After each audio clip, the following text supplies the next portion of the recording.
বন্ধুরা, তোমরা সবাই ভালো আছো? আমিও ভালো আছি বন্ধুরা।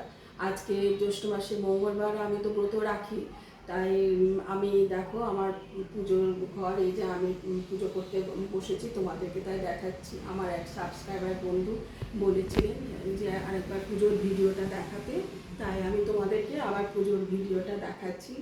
বন্ধুরা, তোমরা দেখো, ভালো লাগলে, কেমন লাগলো তোমরা কমেন্ট করে আমাকে জানিও, আমারও ভালো লাগবে বন্ধুরা। তোমরা সবাই ভালো থেকো, এটাই ঠাকুর মা স্বামীজির কাছে, আমার গুরুদেবের কাছে এই প্রার্থনা করি। এই আমার পুরো ঠাকুর ঘর।